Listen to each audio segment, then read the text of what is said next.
guys, Lego got back for another Speed Champion set for you guys course today. We're doing one of two, and it's kind of hard to believe that we already got about, if I correct me wrong, this is 8 cars we've gotten from Speed Champions, which is very unique in a way.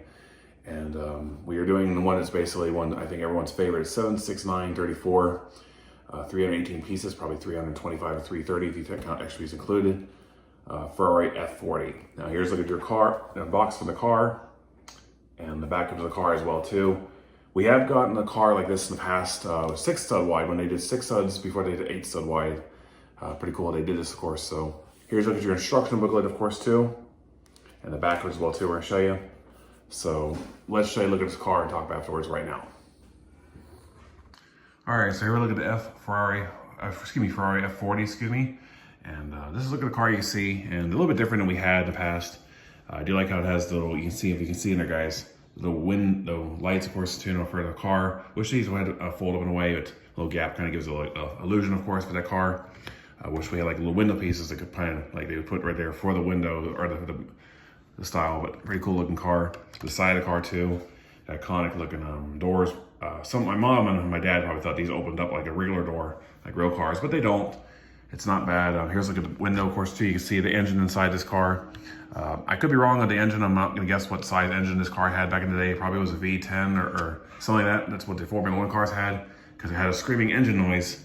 Here's the classic exhaust and the classic lights too. These are also little printed little dots on these lights, of course, too. So very cool looking car. If I got the lights printed on the wrong, guys, I will fix that. So if you guys are wondering, I will fix that if they are printed wrong. So here's a look at, you see the car itself in a way too. And you know, pretty cool. We have also gonna take a look at the figure we have for you guys to show here, you guys. And I always like these figures now that Lego's making these with a cool looking torso. You see she has a Ferrari t-shirt, and also she doesn't really have anything cool pants wise, but she does fit back in here like so. And you can see here also she has a little bit like there's like a little part right there which are the speedometers. I kind of put that, I tried to fix it best I could, guys, so sorry if it's upside down. Here's also a gear shift you can see here too to shift the car. And you know, very neat overall too. So you know, this is a really cool looking car. And you know, like I said, we got this car before, but you can see right there. I'm not gonna basically fit with that, guys. I'll try to fit on here so for you. But there it is, yep. And basically that's gonna be the best way we can right now for the car. But there's a look at your Ferrari F40. Sorry if I could basically put the little windshields on a little crooked, guys, but that's okay. But there's a look at your Ferrari F40.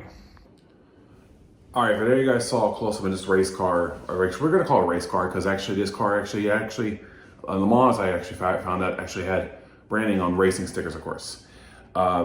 This is one of the most iconic Ferraris. If you guys don't know, we actually got a buildable version, a bigger version, of course, than this a couple years ago. And I think the collector series, like that looks like a Technic series, but it's like those Creator series cars. We also got this in 6 stud wide as well. This car is probably one of the, if you think Ferrari, is probably one of the most iconic Ferraris out there. I know a lot of times some dealerships or some models have remade their cars into a future looking model, of course, like a new version, like the Camaro, for example, the Mustang. Those are different cars. Even basically some other cars are out there too, high expensive cars from BMW and Jaguar, of course.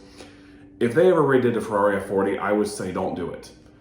It doesn't look right. It doesn't look pretty at all if it was redone. If you guys want to basically know what I'm talking about that they've done in a way that kind of resembles this kind of car, there was a racing series called the SRX series that came out a couple years ago that was a special series like the IROC series that NASCAR held. And they kind of had the same kind of design of the car, the wing, of course, in a way, the body style. People kind of basically said, those look like Ferraris. Why are they racing Ferrari F40s in this kind of series? And they kind of did look like that. If you don't know what I'm talking about, I'll try to link in the description if I can, or basically if I can try to send you a video, I'll try to basically figure out how I can do that. But that's what these cars are. You don't see many of these cars driving around on the road anymore. It's very rare you see them in other colors. I heard of people driving these in white and yellow, which is very rare for a Ferrari because, well, Ferrari is known for its classic iconic red scheme. But it's pretty cool. If you guys want me to do a side-by-side comparison review on, like I said, I've always been wanting to do you guys for you. I will get the 6 stud wide car and compare it to side-by-side. Well, I mean that, guys. Side-by-side this car and see what you guys like, of course. It's kind of like a remake. It's kind of not. This is probably like a newer model. They made the Ferrari F40, I think different years, of course, with the headlight design, of course, too. The wingtip was also really popular. But nothing special about this car except that this was a very hard car to get back in the day. I remember, if it's, correct me if I'm wrong too, I was born in the 80s. Of course, this car was still around as a popular car, probably mid 70s, probably 80s, beginning 90s. And then it probably started to fade out because, well, people wanted something new. And if you were a kid or a guy that was in high school or college that had this car, you were basically like a millionaire back in the day. I mean, you basically had a lot of money. Your parents probably had some, and you don't see many of these cars driving around. Normally they're museums nowadays, but still very cool overall.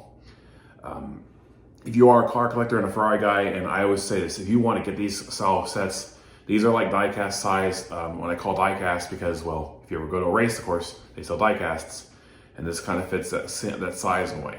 If you want to get this car, I would go for it. It may appeal to you if you're a Ferrari lover. If not, you may basically pass on this car.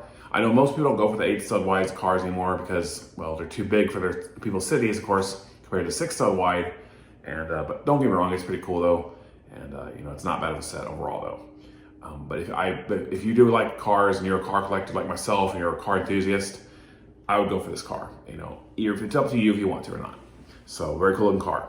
We're doing one more Speed Champion set for you guys tomorrow, and then I'm going to take a little break for a while because I'm going to try to get those blind box figures of the Dungeon Dragon series, and I hope you guys are having a good one today. And just let you guys know what's going on for the next few days overall too. All right, guys. Sorry, my nose is a little itchy.